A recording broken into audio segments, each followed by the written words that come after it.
The pick is in.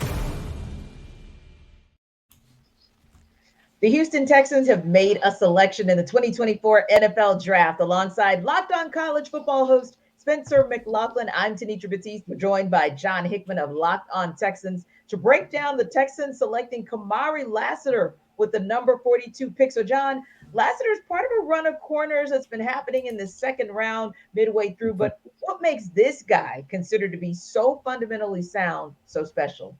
I think exactly what you said. He's fundamentally sound. I mean, he's not a blazer, right? A lot of people were scared of his 40 time that he originally ran, the 4.6 at his pro day. He ran a 4.5, 4.51, so that's a lot better, I think, in a lot of people's eyes. But when you look at Lassiter, he screams DeMeco Ryans. He screams swarm defense. He has great anticipation as a cornerback, right? And that's important for him because he doesn't have a 4.4, 4.3 speed. So he reads receivers well, route recognition as well. I love his hips and I love his feet. But on top of that, he's a physical guy. Like if the ball is in the air, he's putting a hat on you. He's coming down with tackles. I think he's probably one of the better tacklers in the draft. I thought like Nate Wiggins was the best corner in the draft, but tackling wise, you look at some of the deficiencies in his game. So I like Lassiter in that sense. And overall, I think he fits the need for Houston. Will he be CB2? Will he come in and compete for the slot? A lot of people right now is trying to put him at the safety position. I think that's unfair to him. He's been playing cornerback primarily his entire career at Georgia. So I think he's going to come in and compete for CB2, the slot role for Houston. Majority of the defense in the NFL run nickel now, so that's a need for Houston. Just like the other 31 teams. I like the pick. He's a guy I've been talking about since January. I love what he does on the field. I love his physicality, and I love that he fits the mold of a DeMeco Ryans defense, what we presume that'll be for his corners. Yeah, Georgia kind of prides itself in their GBUs kind of looking like it's LBU for them. But speaking of that, when you look at Lassiter, obviously fundamentally sound, but maybe what's one area where you'd like to see him maybe improve as he gets ready to contribute to this Texans D next season? That's a great question. I think it'll be – so, I mean, he's a guy that doesn't allow touchdowns, right? He has a passer rating this past year, I think, of right under 49. A lot of teams don't necessarily try him. There's a lot of games where he may have only allowed 2 or less catches in those games. Yeah. I think for Lassiter, maybe you look at more turnover opportunities, but that's just maybe not a part of his game like other cornerbacks.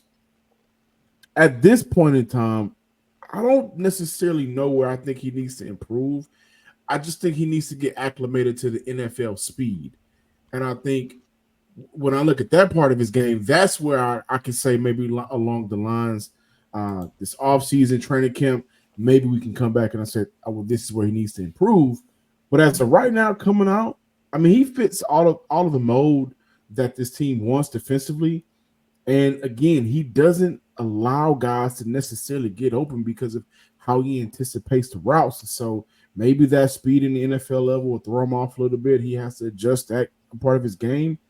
But overall, I can't think of nothing right now that I think, oh, he needs to work on this. He needs to work on this. I like where his game is right now. Just get accustomed to the NFL level. Yeah. For more on the Texans, subscribe to Locked On Texans on YouTube or wherever you get your podcast. Spencer, sounds like John's pretty confident that Lassiter brings a lot to the table for the Texans. How about you? Yeah, I mean, I think he's got every right to be. I do wonder about the move to safety. You know, what pops the most with him on film is the way that he hits guys. I mean, this is, as you heard, he is a DeMeco Ryans guy because this is a tone-setting defensive back. The sort of guy who maybe even will, take a 15-yard penalty just to set the tone. Like, that's the way he hits. He hits sometimes, a little bit more like a safety than a traditional corner. And with closer to 4.5 speed than 4.3 or 4.4, yeah, I could see him making that switch because he just is such a hard hitter down in the box and is such a sure tackler as well coming out of Georgia. I could see him playing either spot, but maybe they move him around.